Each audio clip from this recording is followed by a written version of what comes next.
Question: real estate in California. What the f? Seriously, can someone help? What's an escrow? What's an ARM? What is an REO? What is pre-approval? Can I get pre-approval? Why is inventory so low? Why are interest rates so high? Oh, interest rates not so high? How low is low? How not so high is right. Before you go down the road of questions, get expert help at championsofhome.com. California Association of Realtors. Who's your realtor?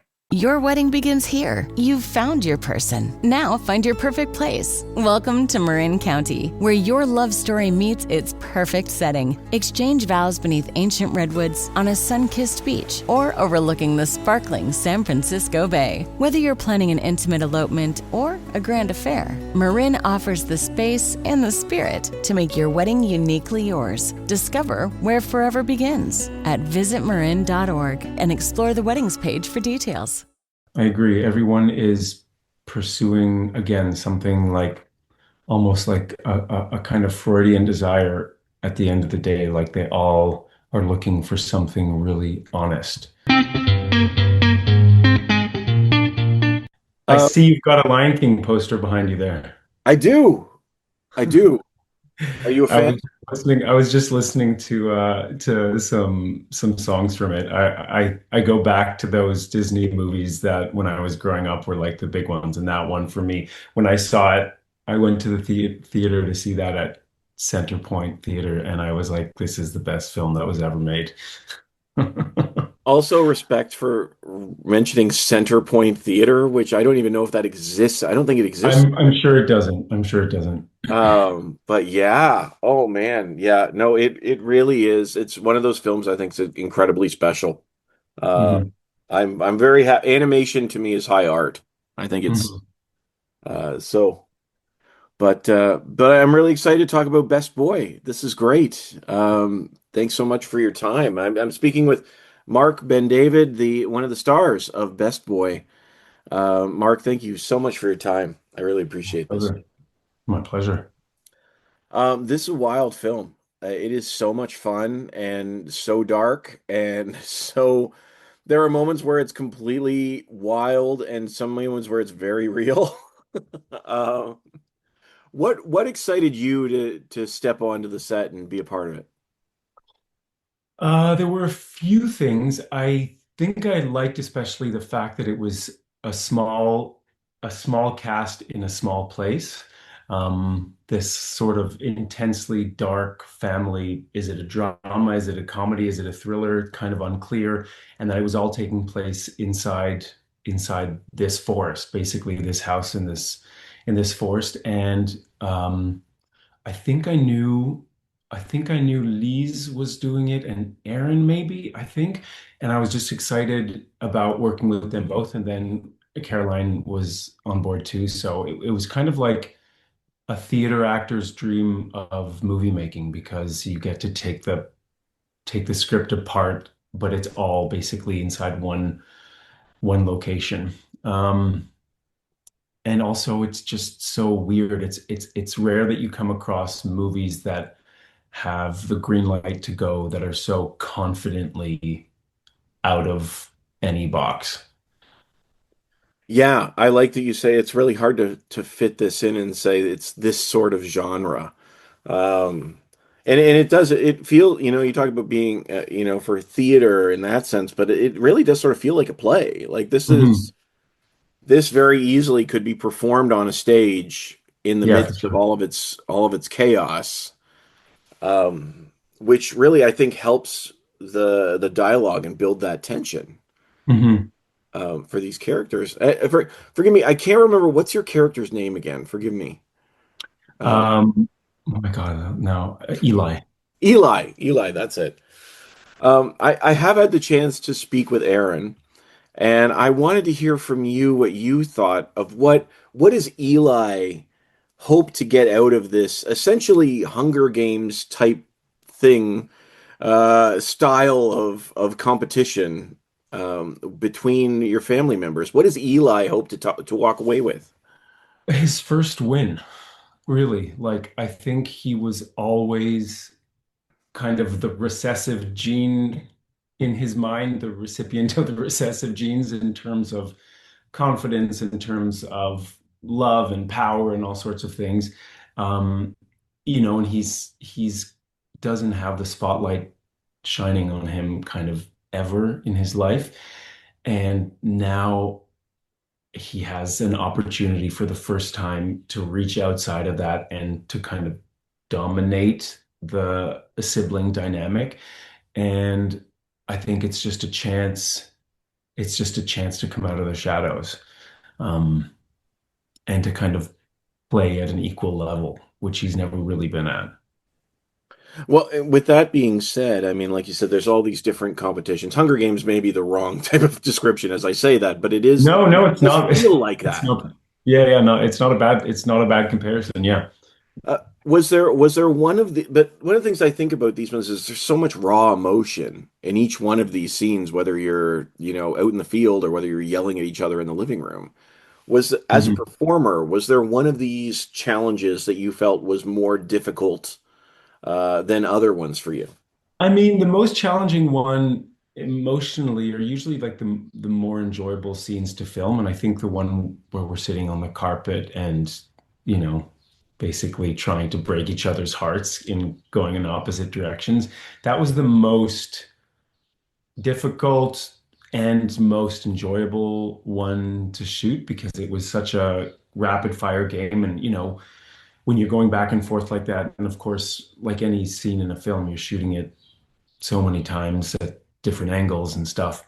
So it really became, and it was late at night when we shot it, so it really became like a kind of mind fuck being inside that one. But the most like strenuous one to shoot was definitely the holding our breath scene, because that lake which we spent a month on, is just like 2 feet of mud. And as soon as we went into the water, it just went from being beautiful lake water to being just smelly mud. And it stayed that way for the entire day. So every time we came out of the water, we weren't just dripping with water, we were dripping with like the grime of a lake bottom. Um, yeah. I would love to hear from you about looking for, you talked about how Eli, is looking for his first win, but so much of this movie is about, you got the mind games being pitted against you by your father who's deceased at the beginning of the movie, so that's not a spoiler, and your mother as well. But certainly, this all three of you have this different quest for validation. And I Mhm. was wondering for you, for whether it's for Eli or just from your own mind, what do you think? Why do you think we fight so hard for validation from our families, even when it pushes us to the brink? Well, because that's the only thing that matters on a certain, I think, like cellular level. These are three kids, and especially Eli, who haven't like gone through a psychological puberty yet, in a Mm, sense. Like he's very smart in some ways, but he's also deeply repressed. And it's not even like he's regressed. It's like he never left a part of his childhood. And I think it just goes back, those challenges, and especially like putting on the costumes of the challenges and using the language of the challenges and going through the rituals and the songs and the stripping naked. I think it all frames Eli especially, who's never left, in a kind of, I don't want to say feral, but like base part of himself where he can maybe get back to his, mother's bosom in some way. Um, I'm not sure the father's validation after the fact is as important, but I think like being seen as a man mm. in front of his mother for the first time is like really tempting. Actually, it's interesting you say that. I think it's Eli. I could be wrong on this, but I think it's your character that says we're not normal adults. Mhm. Um, with that sort of thing in mind, do you think that on some level these are normal adults, or like obviously No, not I normal love that humans? line because it was like it's one of the first moments of real clarity that my character has, where like he's participating in all these fucked up competitions and really in it and trying his best, and like something clicks at that point where it's like he suddenly has a moment of lucidity where he's like, holy shit, this is not normal. And it's almost like a hint of what's to come when he really kind of does grow up by the end of the film. Um, I mean, yeah, I think siblings are pretty often pretty fucked up, but these ones are particularly so. No, I don't think they're normal adults. I don't know a lot of people who would go this. I mean, maybe the ultra rich. I imagine maybe there's like a perversity maybe to the kinds of like depravity that you can get into when you're just like so uh used to disregarding boundaries and behavioral and social norms, but I don't know, that's just speculative. Well, I have friends who are lawyers, and one of the things that they've said is that there's no fighting like family fighting, For sure. especially around a will. I mean, in this one, it's sort of like, who's going to get it, if you will, Mhm. the prize, if there is one or if there isn't one, without saying anything. Um, there's the thing, the dark side of humanity seems to come out in these moments, which is Yeah. funny about this film because, as I say, it's heightened, it's funny, it's brutal, but there's something sort of honest and raw about it at the same time. I think is really Mhm. interesting. Yeah, I agree. Everyone is pursuing, again, something like almost like a kind of Freudian desire at the end of the day. Like they all are looking for something really honest, even though the way that they have to pursue that and the way that they imagine they might achieve that is, like completely distorted. Yeah.